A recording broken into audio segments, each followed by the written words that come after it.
Hello and welcome back to another Pokemon Go tip video. This one's about tagging. So I'm sure you've seen tags in Pokemon Go, but there might be some other things to the tags that could prove to be more useful for your Pokemon Go experience. When you go into your Pokemon, you can slide your screen to the left or just tap on the tags button on the top left.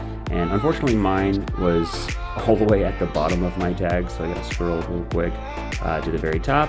And bottom left of the screen, you can add a tag, a little add button, a little plus sign at the bottom left. You can name it whatever you like within a certain character limit.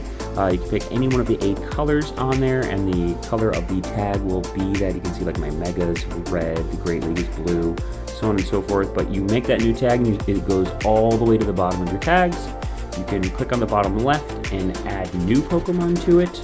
And then you can go into that Pokemon and see that that tag is now existing on there. This Volvi, of course, I'm going to trade, so that's why I have the trade tag on there. You can click into the tags on the Pokemon and delete or click or unclick tags for them.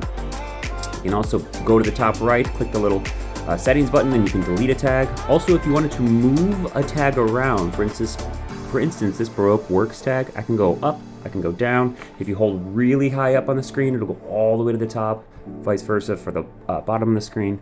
But that's it. Also, you can't move the favorites portion of the tag. Look, if you just try to click it, it'll only... Also, you can rename them, change the color for the name of the tag. You can do a whole variety of things that help make the tags more useful of a feature for you while you're playing Pokemon. But how can tags help me? It's not like I have 2,500 Pokemon to try and sort through. So yes, instead of endlessly scrolling through the void of Pokemon, you can instead make some tags. And you can make it much easier to organize. But Professor Crush, what am I supposed to tag with? There are some very easy things to know to tag. For instance, any Mega Pokemon, any Shadow Pokemon that you want to make sure you keep and don't purify, any perfect Pokemon. There are a wide list of variety of things that you can tag for your Pokemon. Now, I know you're probably wondering what's at the top of my tag list. Well, of course, I've got my Mega Pokemon, so I can easily Mega a Pokemon. I've also got my Perfect or my Hundo tag, but I've also got something called Nundos. Now, I know a Perfect Pokemon is where it's 15, 15, 15, but a Nundo is 0, 0, 0. These are pretty rare, and when you've been playing the game long enough, you'll come across some of these. As you can see, I've come across enough to make an entire tag for them. I've also got plenty of other tags for PvP, some tags called Owata, which in Japanese means done or finished, and all these Pokemon are completely finished. I have absolutely nothing left to do for them except maybe best buddy them. When you start to get up there in levels, you're going to need to max out some of these Pokemon for some of your level achievements. What else can I tag? Clearly there's more Pokemon than just the Perfects and the Shadows, right? I mean, there was a time when I had Pokemon that I thought were the cutest dogs tagged as just a puppy's tag. Like, you can do whatever you want. Actually, one of my favorite things is... Of course, everyone has the PvP tags of Great League, Ultra League, and Master League. But I have a tag called Oda's Finest, which for my One Piece fans out there would also understand that a lot of these Pokemon are just Pokemon that I think would make good counterparts to their One Piece counterpart character.